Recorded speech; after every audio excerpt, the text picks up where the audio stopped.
the Honourable Parliamentary Secretary to the Minister of International Development. Thank you very much, Mr. Speaker, and I certainly do appreciate the opportunity to speak on Bill C-24. Mr. Speaker, I've been listening to the debate here once again and felt it necessary to stand up and speak to a couple of issues that I feel perhaps the opposition has gotten wrong or that I disagree with, essentially. So first I'll start with the regional development agencies. Mr. Speaker, and then I'll talk more to the 5 ministries that have moved from Minister of State to full ministries, which they are right now. The regional development agencies are going to continue to offer opportunities to have local economic growth. They're going to continue to fulfill their mandate. They're going to continue to offer programs and services. They're going to operate, though, through the mandate of the Minister of Innovation, Science and Economic Development. The fact that these agencies still have the opportunity to work and to continue to do what their mandate sets them out to do, and there are 338 members here who can also provide that information to the minister, is critically important. We have 40, I heard members talking about, differences in Quebec. We have 40 members here in Quebec, 41 members from Quebec. Quebec clearly thought that we were doing a good job and sent us another member. And we have 31 members in Atlantic Canada, and I'm pretty sure by Monday we'll see another one coming forward. So there clearly is opportunities for the views of the regions across the country, as different and diverse as they are, to make their way to the government and for us to be able to address those issues in a way that respects the local and the diversity within the region, the local individuals in that region and the diversity within that region again. But Mr. Speaker, I do want to talk a little bit about this gendered issue. I firmly believe that this is not, and I'll repeat this is not a gender issue. If we remove gender completely from the ministries that have been moved to full ministries, we have the Minister of International Development and La Francophonie, and I am Parliamentary Secretary to that minister. The amount of work that is required to ensure that international development and La Francophonie, that we're engaging the Francophonie countries around the world, that we're ensuring that some of those countries have an adequate voice, that we're listening to their concerns, that we're actively engaging with them. That is now a full ministry. Again, take away the fact of who is the actual minister, that is a full ministry. Minister of Science, again, take away the fact that she's a woman. If we expect to have any policy at all that is based on a little bit of evidence, let alone policy that is based on evidence substantially, the Minister of Science position is one in which is sorely and adequately needed at a federal level when you're talking about running a country. Irrespective of who is in that position, this ministry requires a full minister. Mr. Speaker, the Minister of Small Business and Tourism, this year, Canada's year of their 150th, saw tremendous amounts of tourism happening in Canada. Tremendous amount of people wanting to come to Canada or who have come to Canada to explore its greatness in all its forms, to celebrate with us on our 150th year of Confederation. Next year, we have the Canada-China tourism. We're going to again see an influx of individuals coming to Canada to celebrate what we know is the greatest country in the world. And they're here celebrating with us. They are spending their dollars here. They are enjoying this great country of ours. Small business, 1.8 million small businesses in this country. You put them, if you put them in one geographical area, Mr. Speaker, they would have several zip codes or postal codes. So, Mr. Speaker, to say that this ministry doesn't require a full ministry is nonsense. Again, taking out the gender piece.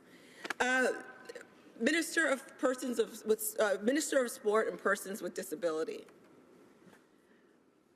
Again, when we look at the barriers that individuals with disabilities face in this country, the fact that across the country, provincial legislation is pitch patch across the country. It's not uniform. We need federal leadership when it comes to developing Canadians with Disabilities Act. And that is what this government is doing.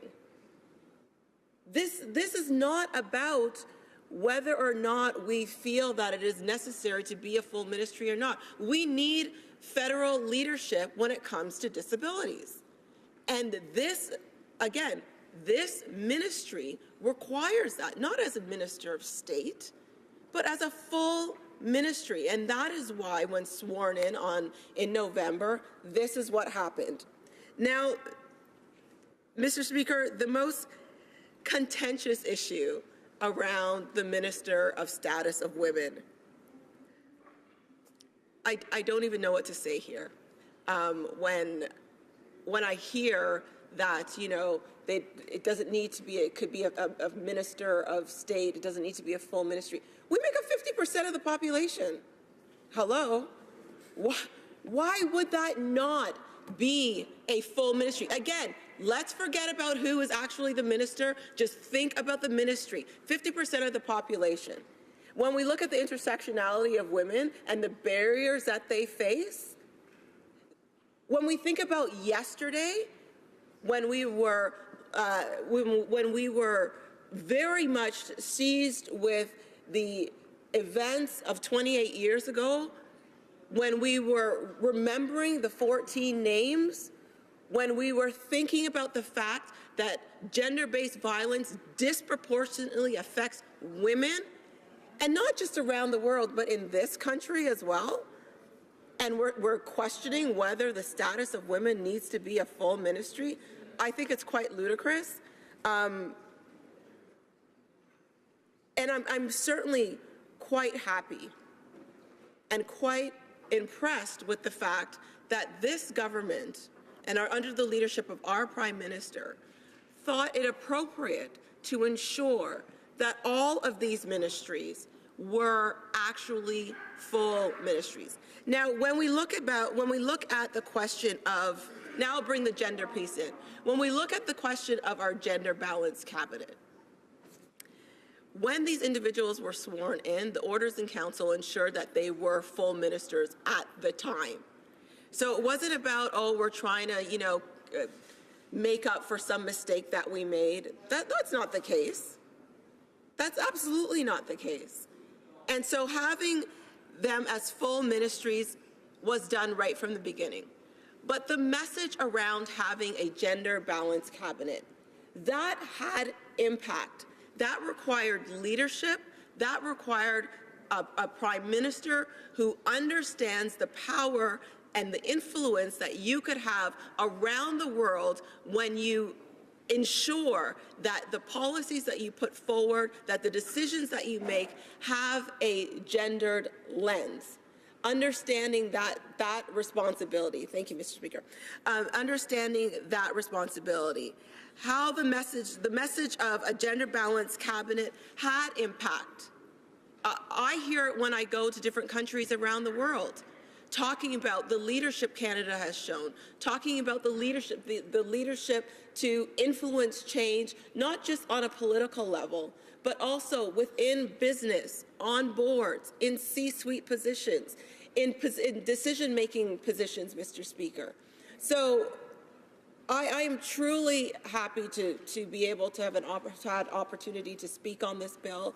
I'm truly happy that we could, for a moment, remove the gender piece and just speak about the importance of this ministry. But when we do look at the gender piece, know that it is critically important in our leadership to ensure that gender equality and gender balance does happen in every facet of our society. Thank you, Mr. Speaker. Questions and comments? The honourable member for Kitchener-Conestoga. Thank you, Mr. Speaker, sorry, and thank my colleague for her comments. We've talked earlier today about the gender equality piece. I'm going to refer now to the issue about the regional ministers. Currently, we have one minister in Mississauga who's making all of the regional development decisions for across Canada. But the disturbing part for me, Mr. Speaker, is the fact that during the consultations on C-24, they didn't have even one witness called in to discuss the potential implications of this drastic change. And we talk about transparency, we talk about consultation, we talk about openness. But here on a crucial issue of this magnitude, it seems to me that at the very least we could have had 2 or 3 witnesses who would come to the committee and explain the potential pros and cons of changing from the regional representation of ministers to this one-size-fits-all minister in Mississauga. Thank you, Mr. Speaker. The Honourable Parliamentary Secretary. Well, I'd like to thank my honourable colleague for his comment. But, Mr. Speaker, I said right from the outset of my speech that the regional development agencies still have the capacity to inform and to promote local economic growth. They continue to fulfill their mandates. They continue to offer programs and services. We have a caucus, an Atlantic caucus, that is thriving, that has put forward many initiatives, a growth strategy to ensure that the issues of their region were adequately brought forward in our caucus, adequately brought forward to our minister. We have caucus members who are here from Quebec who are actively advocating for issues within their province, actively advocating to the minister, but also to all members of caucus about issues that they're having in their region. This is not a one-size-fits-all, and to say that, it totally diminishes the value of every seat in here. This is not a one-size-fits-all. This is a capacity for all of us to bring our issues forward in a respectful way to the minister, but also using our regional development agencies. Questions and comments. The Honourable Member for Ottawa West Nepean. Thank you, Mr. Speaker. And I want to thank my honourable colleague from Whitby for so eloquently reinforcing the significance of having 50% women in our cabinet. And I'd like to ask her to elaborate on this outdated notion that somehow certain ministries, like status of women, are less important than other ministries, and how this bill, Bill C-24, really takes us into the progressive 21st century in terms of our cabinet. The Honourable Parliamentary Secretary.